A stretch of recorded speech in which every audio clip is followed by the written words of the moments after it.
Bien, justo hay en la lámina acá, hay algunas medidas que nosotros hemos tomado en medida de, nosotros lo llamamos en términos sencillos, ingresos y egresos, ¿no? Los egresos, pues como ustedes lo saben, es el incremento del 30% a todos los pensionados, las salidas de efectivo. Pero para eso nosotros hemos hecho algunas, digamos, iniciativas o herramientas. El 1% que cargamos al empleador es una de ellas. Con ese 1% estaríamos consiguiendo a partir del otro año alrededor de 80 millones anuales. Más el 1% que hemos reducido a la cuenta, pues, que ahora va a estar destinado a la cuenta de garantía solidaria, que era la comisión la comisión de las AFP por el seguro. Eso nos da también alrededor de 80 millones adicionales, ¿no? Estos dos anuales. Entonces estamos hablando que serían 160 millones, ¿no? Solo ahí. El monto que nosotros hemos estimado que nos costaría para el próximo año el incremento del 30% es de 165 millones, es decir, 5 millones de reducción, ¿no? Esos 5 millones van a salir, digamos, 5 millones de diferencial, los 5 millones no financiados. Esos 5 millones van a salir de la reducción de las pensiones VIP. Nosotros nos vamos a ahorrar alrededor de entre 6 y 7 millones anuales y ahí digamos que tendríamos un flujo totalmente cuadrado. A esto hay que sumarle otras medidas de ingreso que no hemos medido su impacto en materia fiscal. Cuando nosotros decimos vamos a medir el impacto, es medir cuánta plata va a salir de eso. Entonces todavía no se sabe. Esas medidas pues son la eliminación del salario máximo de la cotización, eso da más fondos, ¿no? Porque ahora si cotizaban sobre 7,000 y tenían salario de 10,000, ahora va a cotizar sobre los 10,000, entonces mayor cotización para el fondo, ¿no? Además de eso, hemos también incluido que las personas que estén jubiladas coticen ahora, más dinero para el fondo, entonces, ¿no? Además de eso, hemos abierto la posibilidad para planes de ahorro de nuestros hermanos en el exterior, es decir, nuevos flujos de efectivo hacia el fondo de pensiones. Entonces, esas han sido las medidas que nosotros hemos tomado, además de incrementar el rendimiento promedio de un 4% hasta casi un 7%. Son alrededor de 60 millones, si no mal recuerdo, los que quedan anuales en materia de rendimiento, si no lo vamos a terminar, tal vez nuestro director nos confirma el monto, pero si no mal recuerdo son alrededor de 80 millones anuales los que lo que el fondo de pensiones recibe por la rentabilidad actual, que es de un 4%. Al meterle 3 puntos más, estamos casi duplicando esa cifra, es decir, que estaríamos obteniendo probablemente entre unos 50 o 60 millones más en materia de rentabilidad para el fondo de pensiones, es decir, ya el fondo es superavitario para el próximo año, ¿no? Entonces, el Estado siempre ha tenido que poner 500 millones. Entonces, la verdad es que para el Estado, para el gobierno, no tiene mucho sentido dejar abierta la puerta de que se van a financiar vía las pensiones. Pues por eso es que nosotros le hemos cerrado, si no tiene ningún sentido. Mejor cerrémosla por completo y así nos aseguramos de que por lo menos el fondo de pensiones sea sostenible. Además de que aseguramos que se respeten los derechos de los cotizantes. Entonces, esa es básicamente la sostenibilidad y la forma en la que nosotros hemos calculado. ¿Cómo lo podemos hacer? Y creo que esto va más allá de los números y creo que eso es lo que realmente es lo importante y con eso voy a responder la pregunta. Porque los números siempre han estado ahí. Los cálculos siempre los han tenido a la mano. Los técnicos que nosotros nos hemos auxiliado es gente que incluso algunos de ellos trabajó con los gobiernos porque es gente institucional. Muchos de ellos fueron formados por las escuelas chilenas y todo esto de los privados. ¿Pero por qué lo podemos hacer y antes no? Porque eso ya no es de números, eso es de voluntad. Eso es de no tener un jefe que te esté mandando. Eso es de que FUSADES y la NET no sean los que deciden por el gobierno, como lo hicieron con el FMLN y como lo hicieron con Arena. Por eso se puede. Por eso es que había ido hace poco a una catedrática de la UCA pidiendo que se llame otra vez a Fusades y a NET y a todos los demás tanques de pensamiento, que de tanque no tienen nada ni de pensamiento tampoco. Lo que han tenido siempre es ambición por llenar sus bolsillos y por defender a sus patrones. Pero de tanques y de pensamiento nunca han tenido nada. Y muestra de ello es las políticas públicas que formulaban. Si no, no hubieran quebrado este país. Así de simple. Si no, el presidente Bukele, él mismo no hubiera llegado al poder. Si los tanques de pensamiento son tan buenos y ellos formulaban las políticas públicas de Arena, ¿por qué tuvo que haber una nueva opción política en el país? Porque lo destruyeron por completo. Entonces, por eso vuelvo a repetir, no tienen nada ni de tanques ni de pensamiento.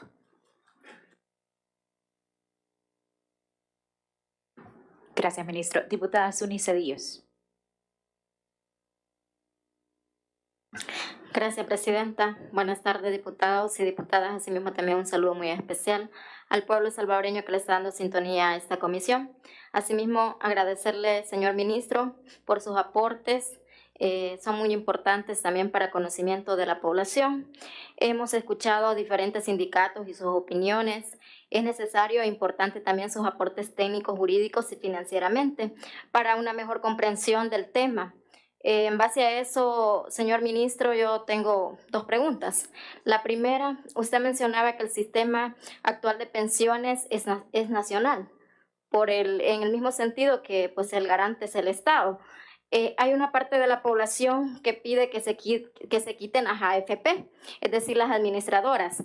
Con esta ley, ¿de qué forma vamos a garantizar que las administradoras no van a tomar el dinero de los salvadoreños y que el porcentaje que se les dará es válido? Esa es una, señor ministro, y la otra va en el sentido de que el sistema de pensiones es previsional. Con relación al 25% financieramente, ¿por qué no es viable retirarlo? Esto para conocimiento de la población. Gracias, ministro. Gracias, diputada. Vean, ahora nosotros nos vamos a asegurar a través del Instituto Salvadoreño de Pensiones que cada operación del fondo esté consensuada con el ISP. No van a poder invertir en lo que se les ocurra. Va a haber una verdadera auditoría sobre los fondos. Entonces, esa es la forma en la que nos aseguramos que la concesión que se le ha entregado a las administradoras de fondos no se conviertan en abusos hacia los pensionados. ¿Por qué no eliminamos las AFP? Y creo que incluso el señor Solórzano del movimiento que hace unos días los acompañó, creo que él fue muy claro y dijo: yo no estoy de acuerdo con que continúen las AFP. Pero hay que entender algo, también la iniciativa privada tiene ciertas garantías, ¿no? Y que de repente te digan, tenés que desmontar una inversión de 10, 15, 20, 30 millones de la noche a la mañana, y tenés que despedir a tus empleados, y tenés que pagarle a tus proveedores, y tenés que decirle que ya no vas a poder seguirles pagando. Los contratos de alquiler que tenías a 20 años firmados, ve cómo haces, lo rescindís y de ahora en adelante es tu problema. Entonces, vuelvo y repito, es fácil a veces tomar una decisión cuando no somos nosotros los afectados, pero en las AFP hay empleados también, en las AFP hay inversionistas que han confiado en el país, algunos de muy buena fe, otros de mala fe, ¿verdad? Pero no podemos pensar que todos son malos por generalidad. Entonces, no podemos tampoco eliminar la iniciativa privada del mercado salvadoreño. Creo que es un muy mal mensaje también. Entonces, al no poder hacer esto, lo que yo he propuesto, o lo que yo propuse, era la creación de esta entidad que regule verdaderamente, que esté ahí en el día a día, que se encargue, y que las AFP se queden, digamos, con el negocio de la administración, ¿no? Que es recoger las cotizaciones, emitir las planillas, ¿no? Entonces, pero que en eso son muy eficientes, de hecho, o sea, tienen una base de datos bien hecha, ¿no? ¿En qué no son eficientes? En perseguir la evasión de las cuatro. Pues entonces lo vamos a hacer nosotros, no se preocupen, ustedes no se encarguen de eso. ¿En qué no son eficientes? Es que a veces invierten en fondos de inversión, un blind trust domiciliado en Gran Caimán o domiciliado en Panamá. No, entonces no se preocupen, como no son eficientes ustedes en eso como iniciativa privada, nosotros nos vamos a encargar de que eso no suceda. Entonces hemos hecho un sistema donde la iniciativa privada tiene su papel, ¿no? Y la iniciativa pública tiene su papel de garantía sobre los derechos de todos. Y como dije, sé que no vamos a poder complacer a todo el mundo. Sé que hay alguien que le parece muy elevado $3,000 de pensión mínima, o de pensión máxima, perdón. Es demasiado, es mucho. Sí, pero yo quisiera ver si esa persona ha cotizado durante 25 años de su vida sobre un salario de $20,000, ¿no? Y luego ve su cuenta, cuánto ha aportado, y ve que le va a llegar un 30%, un 20% de lo que aportó. Entonces también hay que buscar una medida adecuada, ¿no? Y eso es lo que se ha buscado con las AFP. La comisión que se les ha dejado es la comisión que ellos han cobrado siempre para administrar, digamos, el negocio, el modelo de negocio, y lo otro era, pues, digamos, parte de sus ganancias, porque el seguro nunca se aplicaba por completo. La siniestralidad es mucho menor y la mayoría, pues, eran compañías relacionadas que tenían estos seguros, ¿no? Eso, en cuanto al retiro, como dije, no es falta de empatía. Yo no sé, pues, pero no sé si en esta mesa alguien habrá tenido el privilegio de nunca pasar por una crisis financiera personal en su vida. Yo, por lo menos, sí, he tenido mis crisis, o sea, todos lo tenemos. Y cuando uno está en esa situación, de verdad, uno toma medidas extremas, busca de dónde. Y sé, pues, no es falta de empatía. Yo sé que la mayoría que está pensando en ese retiro es porque tal vez están en una crisis financiera. Pero, como dije, si todos empezamos a retirar los fondos de pensiones o el 25%, ya no es previsional, porque no se está previendo nada si nos estamos gastando el pisto ahora. Se llama previsional, es decir, prever. Porque cuando tengamos 60 años nadie va a querer trabajar. Porque o emplearnos, tal vez queremos trabajar pero no nos quieren emplear. Entonces, si lo retiro ahora, también sacrifico mi futuro. El problema es que cuando llego al futuro, quiero corregir los errores del pasado. Eso es imposible. O decidimos una cosa o la otra. Entonces la misma OIT, la Organización Internacional del Trabajo, la entidad internacional garante del respeto de los trabajadores, sugiere que no existe esa puerta de retiro, porque se vuelve insostenible el sistema. Al sistema solo le quedan alrededor de 2,000 millones, pues todo lo demás ya está invertido. Es decir, solo en los primeros 4 años,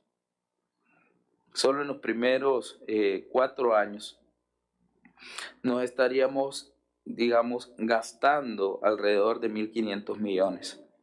Es decir, solo quedarían 500 millones después. Ya no habría para pagarle pensión a nadie. Entonces, o decidamos, o queremos la pensión o queremos el retiro. Pero esto se hace porque al final de nuestra vida laboral, si no hay un sistema de pensiones, si no se obliga a cotizar, lo que vamos a tener es un montón de gente enferma que no tiene ningún ingreso, que no todos tienen la suerte de tener una familia que los cuida al final de sus días. Por eso es que se implementan este tipo de sistemas. Yo sé que a nadie le gusta, al igual que pagar impuestos, a nadie le gusta pagar impuestos, seamos sinceros. Pero si no pagamos impuestos, ¿quién hace las carreteras? Todos queremos medicina en nuestros hospitales, todos queremos educación gratuita y de calidad, todos queremos... Pero si nadie paga impuestos, ¿quién lo hace? ¿De dónde sacamos la plata? Pues, porque nosotros no tenemos petróleo, nosotros no tenemos oro, no tenemos otros commodities que sí tienen otros países. Entonces, tenemos que ser responsables en cómo administramos el dinero de todos. Por eso es que mi posición ha sido esa, ¿no? Por sostenibilidad y seguridad de todos. Yo sé que a algunos no les va a gustar la medida, claro. Cuando el niño de 5 años le pide un juguete, usted le puede pasar comprando juguetes todos los días si quiere. Pero cuando no tenga para pagar la comida, no se queje. Cuando no tenga para comprarle la leche al chico, no se queje. Porque le compró juguetes. Entonces, esa es la visión que nosotros tenemos de responsabilidad fiscal para que esto de verdad funcione y sea sostenible, ¿no? Muchas gracias. Y como dije, prefiero la sinceridad y decírselo de frente a la gente y no como lo hizo el FMLN o como lo hizo Arena. Hacían una cosa por un lado, nunca se lo decían de frente a la gente y al final la gente terminaba pagando todos los platos rotos.